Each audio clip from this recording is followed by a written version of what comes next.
Selamat pagi, ketemu lagi dengan kakak di sini. Hari ini ada seorang kakak yang akan menyapa adik-adik. Siapa ya kakaknya? Shalom adik-adik, apa kabar? Adik-adik sehat kan? Kak Kisha bersyukur bahwa sampai saat ini kita semua dalam keadaan yang sehat di rumah masing-masing.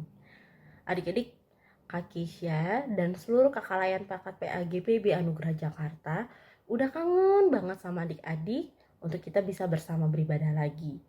Tapi seperti yang kita semua ketahui, saat ini sedang ada virus berbahaya bernama virus COVID-19 yang mengharuskan kita untuk tinggal di rumah dan tidak berkumpul dulu.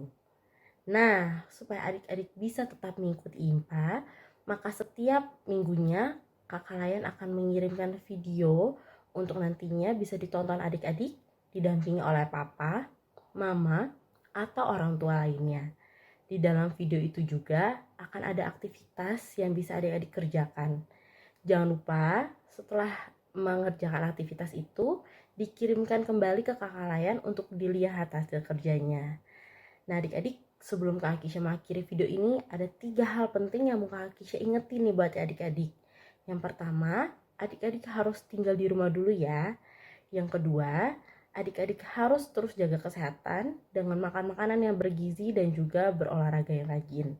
Dan yang terakhir, adik-adik juga harus terus berdoa, meminta pertolongan Tuhan Allah supaya semua permasalahan ini cepat selesai. Oke, sekian dulu video dari Kak Kisha. Tuhan Yesus memberkati. Dadah!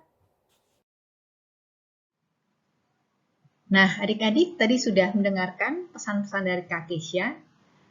Sekarang kita akan memulai ibadah kita dan kakak harap adik-adik sudah membaca Kitab Keluaran 7 ayat 7 sampai 13. Bacaan hari ini menceritakan tentang Musa, Harun, dan Raja Firaun.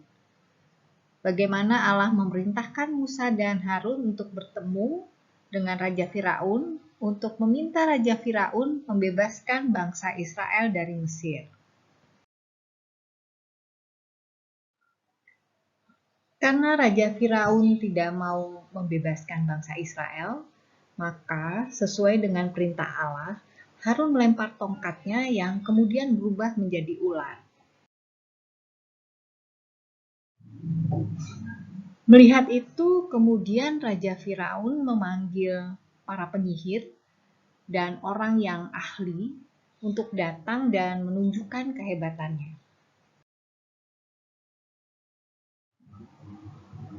Para penyihir dan orang-orang ahli itu menunjukkan kehebatannya. Mereka lemparkan tongkat mereka dan tongkat mereka pun berubah menjadi ular.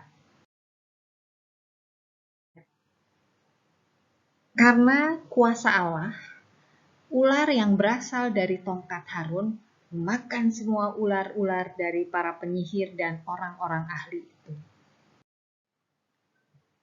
Allah lakukan itu untuk menunjukkan kepada bangsa Mesir bahwa Allah berkuasa.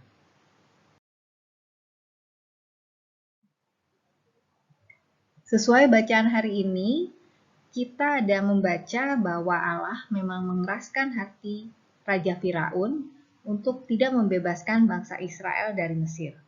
Tujuan Allah adalah untuk menunjukkan kepada bangsa Mesir bahwa Allah berkuasa. Nah, adik-adik, saat ini kita semua, bangsa Indonesia, bahkan dunia, mengalami wabah pandemi virus COVID-19. Melalui pemerintah, Tuhan memerintahkan kita untuk tinggal di rumah, bekerja di rumah, sekolah dari rumah, supaya terhindar dari penyakit. Apakah Tuhan tahu mengenai ini? Ya, Tuhan pastinya tahu. Saatnya Tuhan akan menunjukkan kuasa-Nya dengan menghilangkan virus ini, dan kita semua berdoa mohon pertolongan Tuhan. Pada lembar aktivitas ini, adik-adik diminta untuk menjawab 2 pertanyaan, yaitu pertama, apa yang tidak dapat dilakukan kalau adik-adik kebanjiran? Kedua, bagaimana Tuhan menolongmu? Jawaban ditulis kemudian difoto ya adik-adik dan dikirimkan ke WhatsApp kakak-kakak. Adik-adik, bacaan hari ini mengajarkan kita bahwa Allah Maha Kuasa. Allah menunjukkan kuasanya supaya manusia tidak menjadi sombong, supaya manusia rendah hati di hadapan Allah. Adik-adik harus yakin dan percaya bahwa hanya Allah yang menolong kita. Terima kasih, selamat hari Minggu, Tuhan Yesus memberkati.